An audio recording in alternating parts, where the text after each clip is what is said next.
नमस्कार। ना इधर ना उधर, सीधे मुद्दे पर नजर। क्या है आज की खबर? आप देखना शुरू कर चुके हैं न्यूज़ 18 आपके पुनीत के साथ। चलिए बात कर रहे हैं अमेरिका के राष्ट्रपति डोनाल्ड ट्रंप की। भले ही अमेरिका की कोशिशों के बाद इजराइल और हमास के बीच जंग थम चुकी हो, या फिर दूसरी तरफ उत्तरी गाजा में भी एक बार फिर से निर्वासित हुए फिलिस्तीनियों की वापसी शुरू हो चुकी हो, लेकिन अब ट्रंप ने एक बार फिर से जो बयान दिया है उससे पूरे मिडिल ईस्ट में ही हड़कंप मच चुका है। दरअसल ट्रंप ने जोर देकर कहा है कि फिलिस्तीनियों को जॉर्डन और मिस्र जाकर बस जाना चाहिए। ट्रंप के इन दोनों देशों के प्रमुखों को भी संबोधित करते हुए कहा गया कि उन्हें उम्मीद है कि जॉर्डन और मिस्र फिलिस्तीनियों को फिर से तैयार होने वाले गाजा के बजाय अपने देशों में बसाने के प्रस्ताव का समर्थन कर देंगे। हालांकि ट्रंप की तरफ से दिए गए इस बयान से ना तो दोनों देश इत्तेफाक रख रहे हैं और ना ही फिलिस्तीन के लोग। हां, इजराइल के दक्षिणपंथी नेताओं को जरूर कहा जा रहा है कि ट्रंप का यह बयान रास आ रहा है। सबसे बड़ी बात यह है कि ट्रंप ने यह बयान देते हुए अमेरिका की तरफ से जॉर्डन और मिस्र को दी जाने वाली मदद की दुहाई तक दे डाली है और कॉन्फिडेंस दिखाते हुए कहा है कि वे ऐसा ही करने वाले हैं क्योंकि हम उनके लिए बहुत कुछ करते हैं और वे ऐसा करने वाले हैं। व्हाइट हाउस के ओवल ऑफिस में फोटो सेशन के दौरान ट्रंप ने यह बात दोहराई है। जी हां, दोहराई, क्योंकि इसके पहले भी वो ये कह चुके हैं। या हम इसे इस तरीके से समझ सकते हैं कि ट्रंप इन देशों पर अपने एहसान की याद दिलाते हुए कहना चाहते हैं कि उन्हें ऐसा करना ही चाहिए। तो क्या यह समझा जाए कि ट्रंप अब इस मामले में दबाव डालने की कोशिश आने वाले वक्त में करते नजर आएंगे, या फिर चाहे वो जॉर्डन हो या मिस्र? लेकिन सवाल यह उठता है कि क्या फिलिस्तीनी गाजा वाले इलाके को छोड़ने के लिए राजी हो जाएंगे? वैसे हालात की अगर बात की जाए तो गाजा में हालात काफी बिगड़े हुए हैं। 70% गाजा का इलाका मलबे के ढेर में तब्दील हो चुका है। 7 अक्टूबर 2023 को हमास की तरफ से इजराइल पर जो अटैक हुआ उसमें 1200 लोगों की मौत हुई और उसके बाद इजराइल ने हमास का नामो निशान मिटा देने की कसम खाई थी और युद्ध शुरू कर दिया था। करीब 15 महीने तक चले संघर्ष में गाजा में ही 47,000 से ज्यादा लोगों ने अपनी जान गंवाई है, जिसमें छोटे छोटे बच्चे भी शामिल हैं। दूसरी तरफ गाजा में स्कूल से लेकर अस्पताल तक सब तबाह बर्बाद हो गया।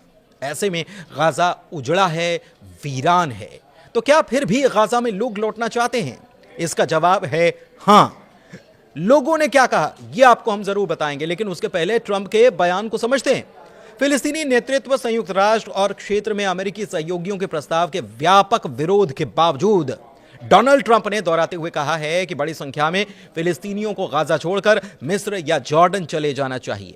पत्रकारों ने जब उनसे सवाल किया तो उनका कहना था कि वो गाजा के फिलिस्तीनियों को ऐसे क्षेत्र में लाना चाहेंगे जहां पर वो बिना किसी व्यवधान, क्रांति और हिंसा के रह पाएं।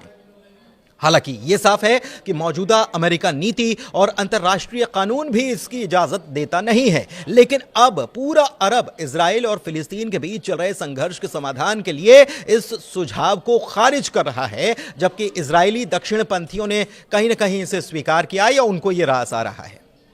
बताएं कि ट्रंप जल्द ही अपने इजरायली समकक्ष यानी कि वहां के प्रधानमंत्री बेंजामिन नेतन्याहू से मुलाकात करने वाले हैं। ट्रंप के अमेरिका की कमान संभालने के बाद किसी राष्ट्राध्यक्ष की उनसे पहली मुलाकात होगी। ट्रंप का कहना है कि जब गाजा पट्टी पर नजर डाल दी जाती है तो यहां के हालात भी नजर आते हैं और ये बताते हैं कि कई सालों से ये किसी नर्क से कम नहीं है। ट्रंप का कहना है कि उस पट्टी पर अलग अलग सभ्यताएं रही हैं, ये यहीं से शुरू नहीं हुआ, इसकी शुरुआत हजारों साल पहले हुई थी। इशारा 3000 साल पहले का था, जिसके बारे में आगे जिक्र होगा। उन्होंने ये कहा कि इसके साथ ही हमेशा इसकी हिंसा से इसका जुड़ाव रहा है।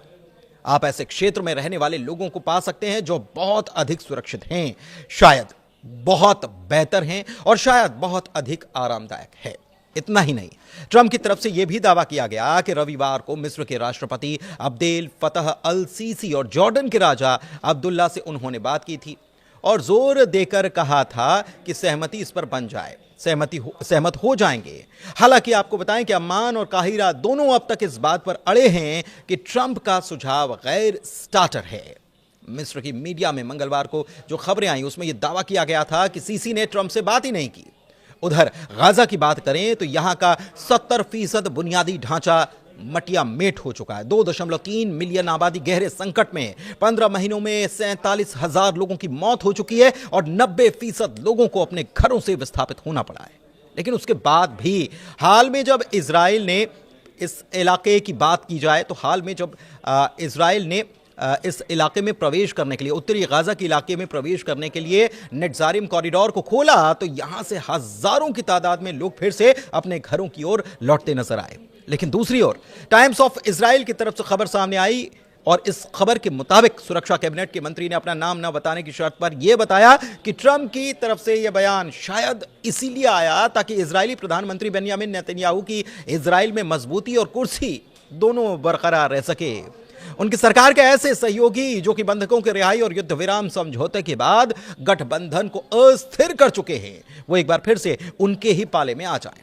उधर ट्रंप के बयान के बाद अगर फिलिस्तीन की बात करें तो फिलिस्तीनियों ने संयुक्त राज्य अमेरिका के राष्ट्रपति डोनाल्ड ट्रंप के गाजा पट्टी से विस्थापित होकर मिस्र और जॉर्डन भेजे जाने के प्रस्ताव की कड़ी निंदा की है। वो कह रहे हैं कि हम इस बात पर जोर देते हैं कि फिलिस्तीनी लोग कभी भी अपनी जमीन या अपने पवित्र स्थानों को छोड़ेंगे नहीं और हम 1948 और 67 की आपदाओं की पुनरावृत्ति की अनुमति भी नहीं देंगे। हम लोग दृढ़ रहेंगे, अपनी मातृभूमि नहीं छोड़ेंगे। लेकिन दूसरी तरफ इजरायली मीडिया ने बताया है कि मध्यस्थों ने युद्ध विराम वार्ता के दूसरे चरण पर शुरुआती काम शुरू कर दिया है, जो मार्च की शुरुआत में लागू होने वाला है। समझौते के महत्वपूर्ण अगले चरण के दौरान इजराइल के गाजा से पूरी तरह से हटने की उम्मीद है और हमास के निशस्त्रीकरण की उम्मीद है, लेकिन इसे लेकर जानकारियां कुछ साफ नहीं है। वैसे इससे पहले आपको याद होगा कि कुछ वक्त पहले इजराइल की तरफ से एक मैप जारी किया गया था और इजराइल के मैप से अरब देशों के हुक्मरानों के जिस्म में आग सी लग गई। इजराइल के इस प्लान से ऐसा भी नहीं कि अरब मुल्क पहले से अनजान थे, लेकिन अब तो उसने मैप जारी करके खुलेआम ग्रेटर इजराइल बनाने का ऐलान कर दिया है। दरअसल इजरायली शासन की तरफ से अरब मुल्कों को मैसेज देते हुए एक मैप जारी किया गया जिसमें लेबनान, जॉर्डन, सीरिया, इराक, फिलिस्तीन, मिस्र और यहां तक कि सऊदी अरब तक के इलाकों को शामिल किया गया है। इस पूरे प्लानिंग का नाम है the greater Israel plan. Israel के विदेश मंत्रालय ने सोशल मीडिया पर एक पुराना नक्शा जारी किया और यह कहा कि वो इजराइल को ग्रेटर इजराइल बनाने के लिए प्रतिबद्ध हैं। ग्रेटर इजराइल का मतलब अब अखंड इजराइल से है, जिसमें लेबनान, जॉर्डन, सीरिया, इराक, फिलिस्तीन, मिस्र और सऊदी अरब के कई इलाके शामिल हैं। इजराइल के विदेश मंत्रालय का यह कहना है कि आज से 3000 साल पहले इस भूखंड पर यहूदी साम्राज्य का शासन था और ट्रंप की तरफ से भी हजारों साल पहले की जब बात की गई तो उनका इशारा इसी तरफ था।